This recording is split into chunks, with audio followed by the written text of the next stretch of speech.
नमस्कार। आकाशवाणी जयपुर अजमेर से प्रस्तुत हैं प्रादेशिक समाचार।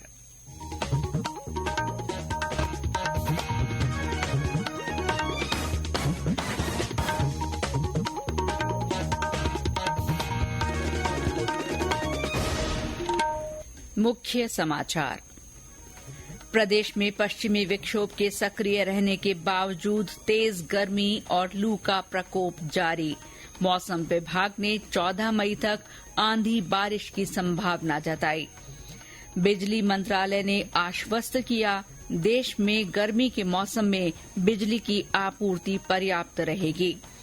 आज राष्ट्रीय प्रौद्योगिकी दिवस है। मुख्यमंत्री ने देश को सशक्त बनाने में जुटे सभी वैज्ञानिकों को शुभकामनाएं दी। और आईआरसीटीसी श्रद्धालुओं को 7 ज्योतिर्लिंग के दर्शन कराने के लिए 1 जून को जयपुर से भारत गौरव टूरिस्ट ट्रेन चलाएगा।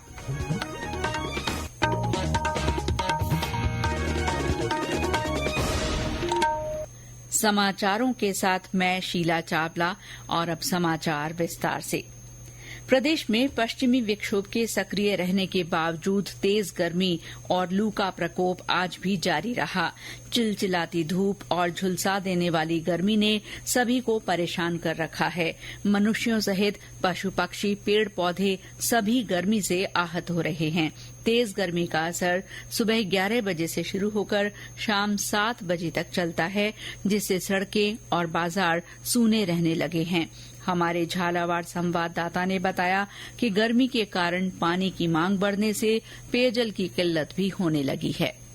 झालावाड़ जिले में पिछले कुछ दिनों से जारी तेज गर्मी का असर आज भी बदस्तूर जारी है। तेज गर्मी से सभी परेशान हैं। 3 दिन पूर्व जिला प्रशासन की पहल पर जिले में 17,000 से भी ज्यादा परिंडे जिले के विभिन्न क्षेत्रों में बांधकर और उनमें नियमित जल की आपूर्ति की व्यवस्था कर जिले ने वर्ल्ड बुक ऑफ रिकॉर्ड में दर्ज किया है। इसी के साथ ये अभियान अभी भी जारी है। निजी स्वयंसेवी संगठनों द्वारा हर पंचायत स्तर पर परिंडे बांधकर और पशुओं की बनी खेल में पानी की आपूर्ति की जा रही है। जिले के कुछ ग्रामीण इलाकों में पेयजल की कमी को देखते हुए प्रशासन ने इसकी भी व्यवस्था की है। जिले इन दिनों ग्रामीण क्षेत्रों में शादियों का सीजन है, उन्हें भी बढ़ती गर्मी और लू से काफी परेशानी आ रही है। अरुण कुमार शौरी, आकाशवाणी समाचार, झालावाड़।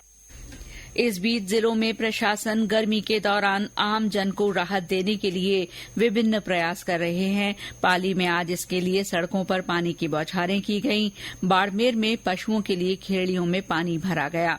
वहीं केंद्रीय बिजली मंत्रालय ने आश्वस्त किया है कि देश में गर्मी के मौसम में बिजली की आपूर्ति पर्याप्त रूप से होती रहेगी।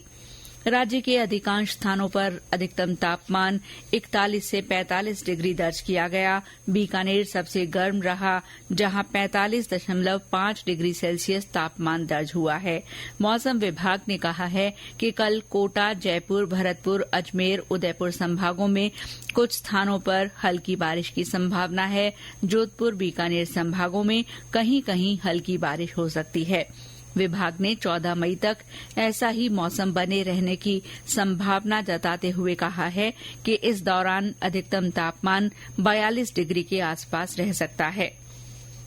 मौसम विभाग ने कहीं कहीं बिजली गिरने की चेतावनी भी जारी की है। विभाग ने इस दौरान संबंधित क्षेत्रों में आमजन से सुरक्षा उपाय अपनाने को कहा है। पशुपालन विभाग ने भीषण गर्मी को देखते हुए पशुओं की उचित देखभाल के निर्देश दिए हैं। विभाग ने कहा है कि गर्मी के मौसम में पशुओं की देखभाल में जरा सी लापरवाही उन्हें गंभीर बीमारियों का शिकार बना सकती है, जिससे पशुओं की जान भी जा सकती है। तेज गर्मी से पशुओं में डिहाइड्रेशन, बुखार, सांस की गति बढ़ना, दूध उत्पादन में कमी, गर्भपात जैसी कई अन्य परेशानियां हो सकती हैं। इसीलिए जानवरों को खुले और हवादार स्थान पर रखना चाहिए। उन्हें दिन में 4 बार पानी जरूर पिलाएं। साथ ही पशुओं के रहने के स्थान पर अगर शेड लगवाएं तो वो उचित ऊंचाई की होनी चाहिए। आज राष्ट्रीय प्रौद्योगिकी दिवस है। वर्ष 1998 में 11 और 13 मई को जैसलमेर जिले में पोकरण के पास स्थित खेतोलाई गांव के पास 2 सफल परमाणु परीक्षण किए गए थे। इस मिशन को ऑपरेशन शक्ति का नाम दिया गया था। इसका नेतृत्व भारत के missile man doctor APJ Abdul Kalam ने किया था। ये दिन देश की तकनीकी क्रांति के रूप में याद किया जाता है।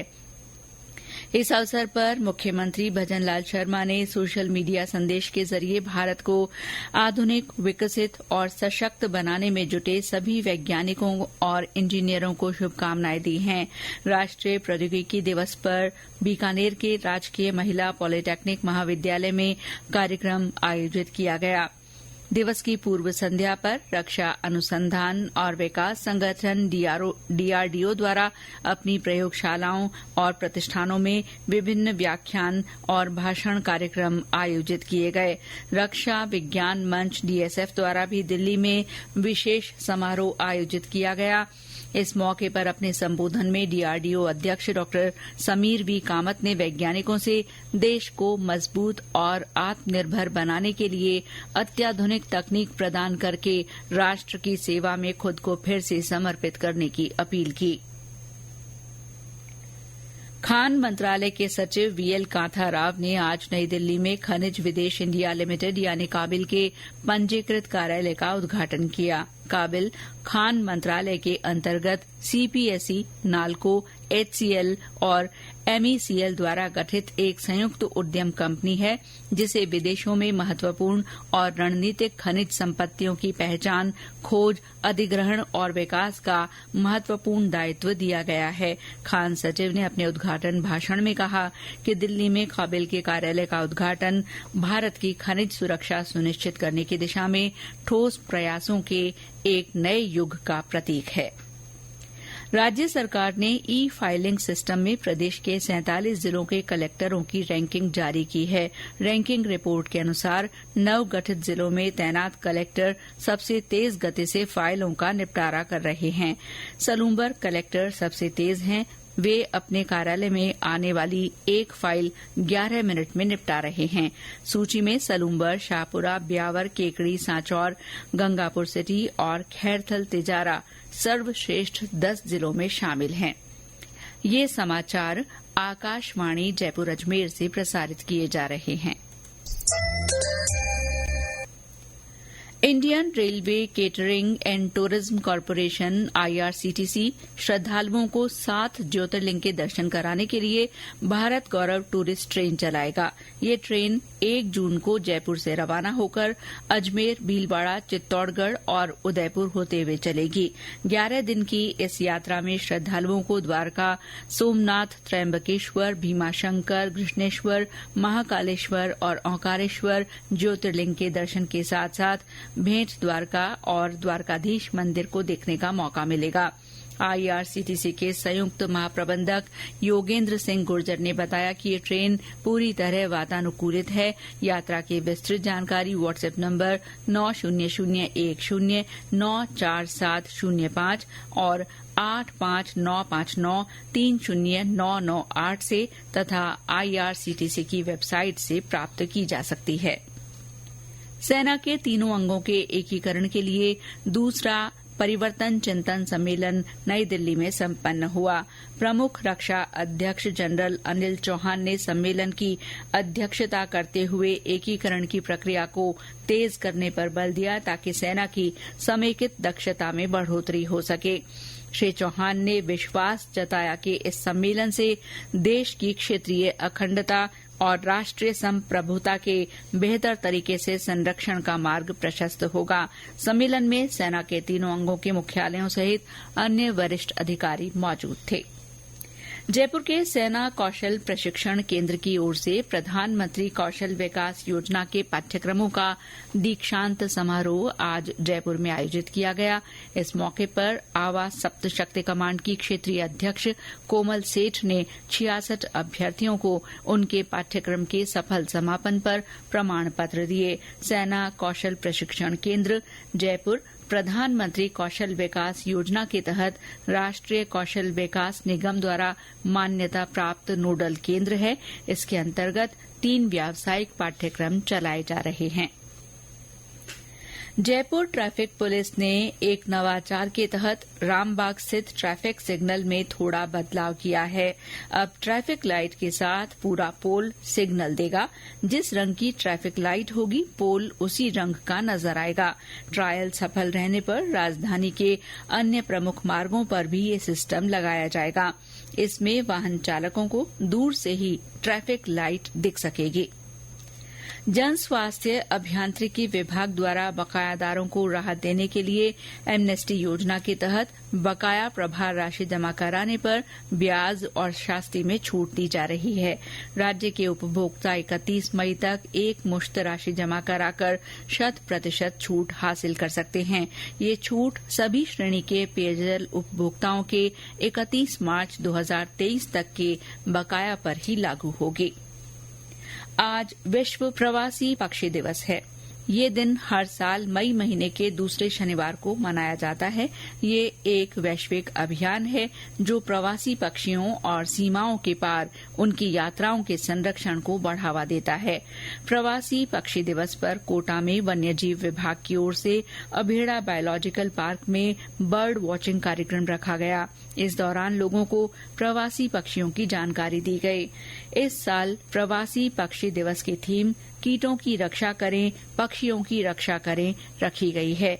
इसी के मद्देनजर कीटों के महत्व के बारे में जागरूकता बढ़ाने संबंधी कार्यक्रम आयोजित किए जा रहे हैं। नागौर जिले के कुचेरा क्षेत्र में आज छीलरा गांव के पास दुर्घटना में 2 लोगों की मौत हो गई। हादसा उस वक्त हुआ जब एक कार अनियंत्रित होकर पेड़ से टकराने के बाद खाई में गिर गई। हादसे में एक महिला घायल हो गई। राजस्थान लोक सेवा आयोग द्वारा सहायक आचार्य, पुस्तकालय अध्यक्ष और शारीरिक प्रशिक्षण अनुदेशक परीक्षा 2023 के तहत 27 विभिन्न ऐच्छिक विषयों की परीक्षा का आयोजन आगामी 16 से 24 मई तक और 28 मई से 2 जून तक किया जाएगा। परीक्षा 2 पारी में सुबह 9 बजे से 12 बजे तक और दोपहर 2:30 बजे से शाम 5:30 बजे तक होगी। और अंत में मुख्य समाचार एक बार फिर। प्रदेश में पश्चिमी विक्षोभ के सक्रिय रहने के बावजूद तेज गर्मी और लू का प्रकोप जारी है। मौसम विभाग ने 14 मई तक आंधी बारिश की संभावना जताई है। बिजली मंत्रालय ने आश्वस्त किया है कि देश में गर्मी के मौसम में बिजली की आपूर्ति पर्याप्त रहेगी। आज राष्ट्रीय प्रौद्योगिकी दिवस है। मुख्यमंत्री ने देश को सशक्त बनाने में जुटे सभी वैज्ञानिकों को शुभकामनाएं दी हैं। और IRCTC श्रद्धालुओं को 7 ज्योतिर्लिंग के दर्शन कराने के लिए 1 जून को जयपुर से भारत गौरव टूरिस्ट ट्रेन चलाएगा। इसके साथ ही प्रादेशिक समाचार बुलेटिन समाप्त हुआ। नमस्कार।